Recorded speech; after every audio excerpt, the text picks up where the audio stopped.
Hello students, तो चलिए हम हमारी फ्लैशबैक सीरीज स्टार्ट करते हैं।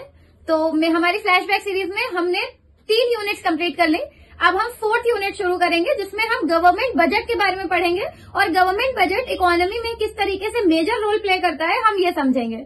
तो सबसे पहले तो देखते हैं कि गवर्नमेंट बजट होता क्या है। तो कुछ नहीं, जैसे आप बजट मेंटेन करते हैं वैसे सरकार भी बजट मेंटेन करती है और सरकार कंट्री की स्मूथनिंग फंक्शनिंग के लिए गवर्नमेंट बजट बनाती है। तो जो बजट होता है वो कुछ नहीं है, एक एनुअल स्टेटमेंट है जिसमें गवर्नमेंट अपने खर्चे और इनकम दोनों चीजें रिकॉर्ड करती है और एक पर्टिकुलर पीरियड ऑफ टाइम के लिए, यानी कि एनुअल स्टेटमेंट है तो साल में एक बार बनाई जाती है और वो पूरे साल के लिए होती है और वो हर साल रिलीज होती है। ओके, इसे ही हम गवर्नमेंट बजट कहते हैं। इसके कुछ ऑब्जेक्टिव्स होते हैं जिनके लिए गवर्नमेंट ये बजट बनाती है। वो ऑब्जेक्टिव्स क्या होते हैं ये मैं आपको रिटन में बताऊंगी। इसके कंपोनेंट्स कौन कौन से हैं, टाइप्स कौन कौन से हैं, ये भी मैं आपको बताऊंगी। तो चलिए ज्यादा टाइम वेस्ट नहीं करते हैं और आ जाइए बच्चों, देखते हैं गवर्नमेंट बजट क्या होता है। जैसे कि नाम में ही है बजट, तो जैसे हम लोग अपने घर का मैनेजमेंट करते हैं, घर को अच्छे से चलाने के लिए हमें बजट मेंटेन करना पड़ता है ताकि रिसिप्ट्स और एक्सपेंडिचर टाइम पे सारी चीजें हो सके, इसके लिए हम बजट मेंटेन करते हैं। वैसे ही सरकार भी बजट मेंटेन करती है ताकि कंट्री अच्छे से रन करवाई जा सके, उसे ही हम गवर्नमेंट बजट बोलते हैं। It is an annual statement showing item-wise estimates of receipts and expenditure during a fiscal year. Fiscal year financial year होता है, मतलब कि 1 अप्रैल से 31 मार्च, उसे ही हम fiscal year या financial year बोलते हैं। तो ये एक एनुअल स्टेटमेंट है, साल में एक बार बनाई जाती है, जिसमें आइटम वाइज रिसिप्ट्स और एक्सपेंडिचर लिखे जाते हैं एक पूरे फाइनेंशियल ईयर के। और ये एस्टिमेटेड होता है, एक्चुअल नहीं होता है। ये पूरी की पूरी जितना भी ये बजट बनता है, ये पूरा बजट एस्टिमेटेड होता है। तो ये है government budget annual statement. Okay, अब हम इसके ऑब्जेक्टिव्स देखते हैं क्या होते हैं।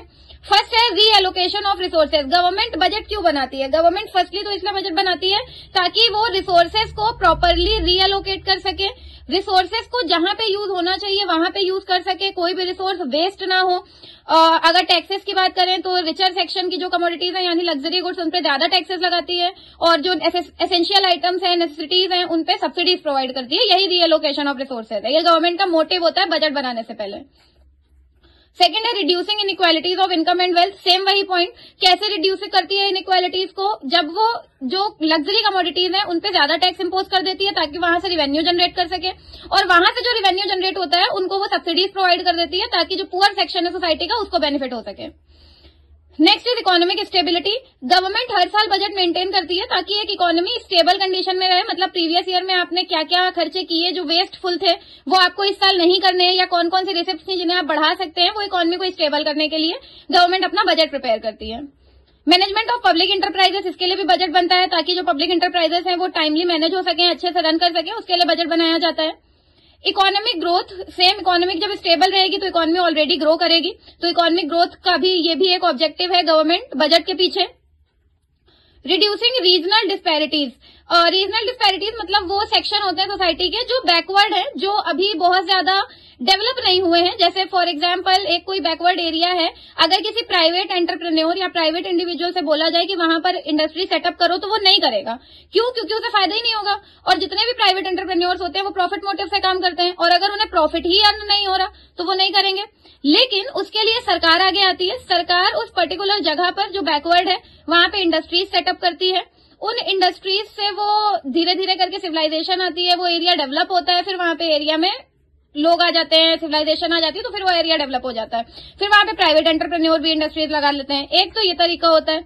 दूसरा तरीका होता है कि वो उस जगह पे सब्सिडीज प्रोवाइड करती है, इंटरप्रेन्योर से कहती है आप यहाँ पे इंडस्ट्री लगाइए, हम आपको अपनी तरफ से जितना बेनिफिट हो सकता है उतना बेनिफिट प्रोवाइड करेंगे, जितनी सब्सिडीज हो सकती है उतनी सब्सिडीज प्रोवाइड करेंगे ताकि आपकी इंडस्ट्री अच्छे से ग्रो करे, और आपकी इंडस्ट्री ग्रो करेगी तो हमारी इकोनॉमी ग्रो करेगी। तो इस तरीके से वो जो रीजनल डिस्पैरिटीज हैं उनको कम करती है, ये एक ऑब्जेक्टिव होता है। इसके लिए वो SEZ जोन भी बनाती है, स्पेशल इकोनॉमिक जोन।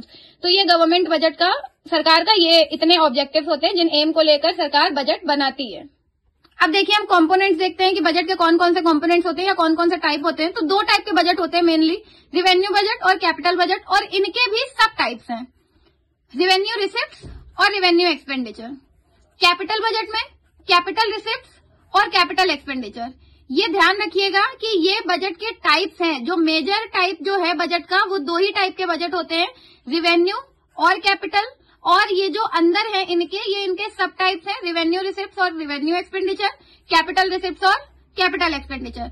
अब ये क्या होते हैं, कैसे वर्क करते हैं, इनकी क्या क्या डिफाइन है, क्या क्या मीनिंग है और किस तरीके से ये काम करते हैं, ये हम लोग पढ़ेंगे कल के वीडियो में। तो स्टूडेंट्स, ये था मेरा आज का वीडियो और गवर्नमेंट बजट के ऊपर उसके हमने टाइप्स पढ़ लिए, हमने उसके ऑब्जेक्टिव्स पढ़ लिए। आई होप आपको वीडियो अच्छा लगा होगा, चीजें क्लियर हुई होंगी। अपनी अपनी बुक से इन डिटेल अच्छे से रीड करिए।